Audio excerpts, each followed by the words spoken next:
आज class 11th में next topic है किंगडम प्रोटिस्टा। इसके पहले आपने पढ़ा था मोनेरा, अब है प्रोटिस्टा।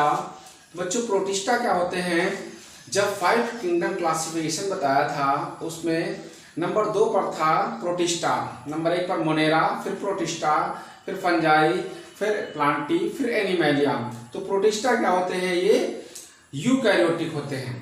मोनेरा क्या थे? प्रोकैरियोटिक थे। ये है यूकैरियोटिक और यूनिसेलुलर। यहाँ पर लक्षण देखिए comments, unicellular and micro organism.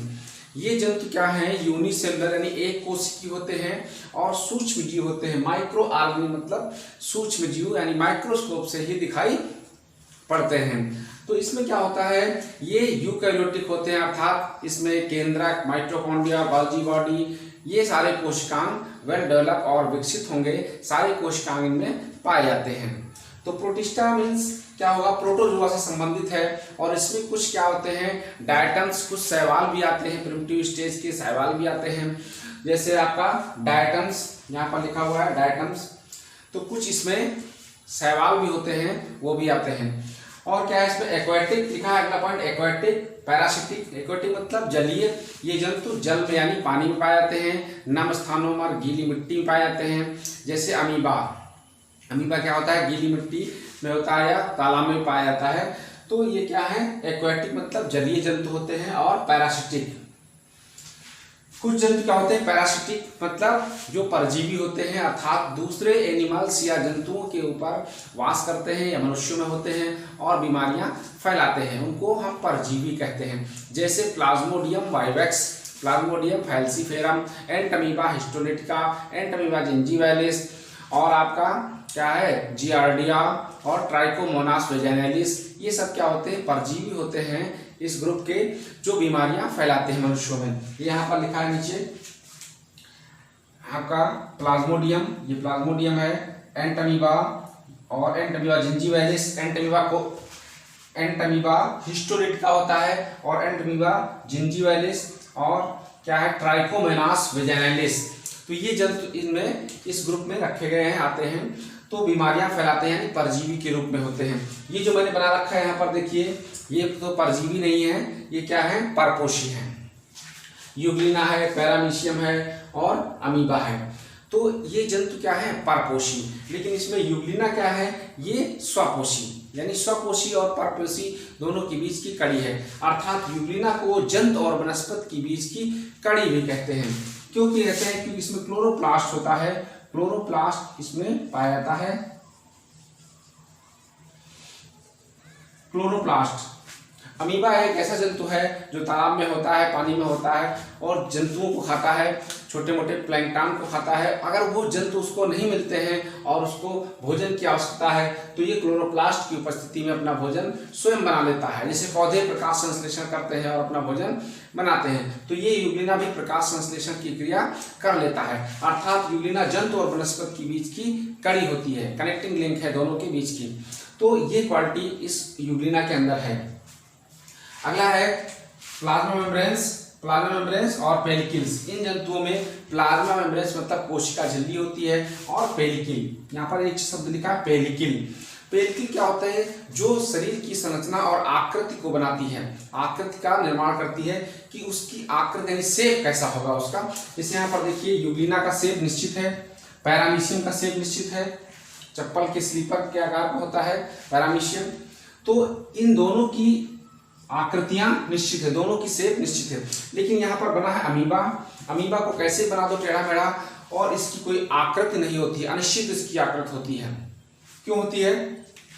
क्योंकि इसमें जो पेलिकिल मैंने लिखा है, ये पेलिकिल नहीं पाई जाती है। अमीबा में पेलिकिल्स नहीं होती है, अर्थात ये किसी का आकार या कोई भी रूप ले सकता है, तो अमीबा में पेलिकिल्स नहीं पाई जाती है। क्वेश्चन आता है कि अमीबा की आकृति अनिश्चित होती है, क्यों भाई? ड्यू टू एब्सेंट ऑफ पेलिकिल्स, इसमें पेलिकिल नहीं होती है, इसलिए इसकी आकृति अनिश्चित होती है। अगला है फ्लैजिला, सीलिया और स्यूडोपोडिया। यहाँ पर फ्लैजिला, सीलिया और स्यूडोपोडिया क्या है? प्रचलन अंग है, मूवमेंट यानी गति करने वाले अंग हैं, जिसके द्वारा ये जंतु आगे गति करते हैं। फ्लैजिला, ये जो यूग्लिना का फ्लैजिला ये निकला हुआ चाबुक जैसा होता है, इसको फ्लैजिला कहते हैं। और सीलिया ये है, ये देखिए सीलिया है, ये सीलिया होते हैं। और ये फ्लैजिला होता है, ये फ्लैजिला होते हैं। और अगला है स्यूडोपोडिया, कूटपाद, ये होते हैं स्यूडोपोडिया जो अमीबा में होते हैं। अमीबा में क्या पाए जाते हैं? स्यूडोपोडिया यानी कूटपाद होते हैं, तो जिसके द्वारा वो गमन करता है, गति करता है। तो ये क्या है? फ्लैजिला, सीलिया और स्यूडोपोडिया प्रचलन अंग होते हैं इन जंतुओं के। अगला है reserve food materials. Reserve food क्या है? ग्लाइकोजन और स्टार्च। इन जंतुओं का रिजर्व फूड यानी आरक्षित ईंधन भोजन क्या है? ग्लाइकोजन और स्टार्च भी यहाँ पर लिखा है। स्टार्च पौधों का होता है रिजर्व फूड मटेरियल, क्योंकि इस प्रोटिस्टा में कुछ पौधे भी आते हैं, जैसे मैंने बताया यहाँ पर लिखा डायटम्स। प्रोटिस्टा में डायटम्स क्या है? शैवाल, ये पौधे आते हैं। तो इनमें क्या होता है? स्टार्च होता है। इनमें जो संचित भोज्य पदार्थ है वो क्या होगा? स्टार्च होगा, इसलिए इसको डायटम्स में ये पाया जाता है। अमीबा, यूग्लिना और जंतुओं में क्या होता है? ग्लाइकोजन होता है, रिजर्व फूड मटेरियल्स।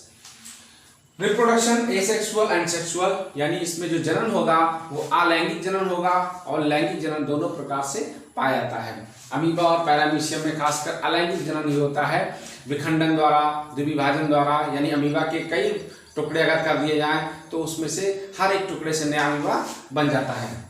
सपोज करिए अमीबा यहाँ से काट दीजिए और यहाँ से काट दीजिए, तो यहाँ पर अगर 4 टुकड़े इसके हो गए तो 4 नए अमीबा बन जाएंगे। ठीक है, इसको बोलते हैं विखंडन द्वारा, द्विविभाजन। तो बशर्ते उस हर एक टुकड़े में केंद्रक का थोड़ा सा अंश होना चाहिए, तो उसमें से जितने टुकड़े बनेंगे उतने नए अमीबा बन जाते हैं। तो ये अलैंगिक जनन आता है। इसी प्रकार से यूग्लिना में भी ऐसा होता है। इस प्रकार से यूग्लिना 2 भागों में बढ़ जाएगा और उसमें से फिर 2 नए अमीबा, 2 नए यूग्लिना बन जाते हैं और 20 से इसमें पार्टीशन होगा, आधा केंद्रक का भाग इधर होगा, आधा उधर होगा। तो ये सब क्या होता है? अलैंगिक जनन होता है। लैंगिक जनन में क्या होगा? पैरामीशियम में होता है। 2 पैरामीशियम आपस में क्या करते हैं? कंजुगेशन, संयुग्मन करते हैं। संयुग्मन की प्रक्रिया के द्वारा इसमें लैंगिक जनन होता है, कंजुगेशन के द्वारा होता है। तो इन जंतुओं में दोनों प्रकार से जनन होता है, asexual and sexual. Cell wall and cell membranes, इनमें सेल वॉल भी होती है और सेल मेम्ब्रेन, यानी कोशिका भित्ति और कोशिका कला। अगर जंतु है तो सेल मेम्ब्रेन होगी और पौधा है तो सेल वॉल होगी, यानी कोशिका भित्ति। जैसे डायटम्स में सेल वॉल और अमीबा में, यूग्लिना में सेल मेम्ब्रेन होगी। तो ये थे प्रोटिस्टा के लक्षण। प्रोटिस्टा के बारे में मैंने बताया, ये एनिमल्स थे प्रोटिस्टा के। ये एग्जाम्पल हैं diatoms, amoeba, Euglena, paramecium, Plasmodium और एंटमीबा हिस्टोलिटिका, एंटमीबा जिंजीवैलिस और ट्राइकोमोनास वैजाइनैलिस। नीचे जो दिए हुए हैं प्लाज्मोडियम वाइवेक्स, इससे क्या होता है? मलेरिया होता है। जो मलेरिया है वो मच्छर के थ्रू फैलता है, मादा मच्छर एनाफिलीज। एंटमीबा हिस्टोलिटिका से अमीबी पेचिस होती है, जो उसको इसमें डिसेंट्री कहते हैं, आंव वाली पेचिस होती है। तो एंटमीबा हिस्टोलिटिका ये। एंटमीबा जिंजीवैलिस से पायरिया नामक रोग होता है, जो दांतों में होता है, जिससे बदबू आती है। एंटमीबा जिंजीवैलिस। अगला है ट्राइकोमोनास वैजाइनैलिस, इससे सुजाक यानी गोनोरिया रोग होता है। तो बच्चों ये था प्रोटिस्टा। Thank you.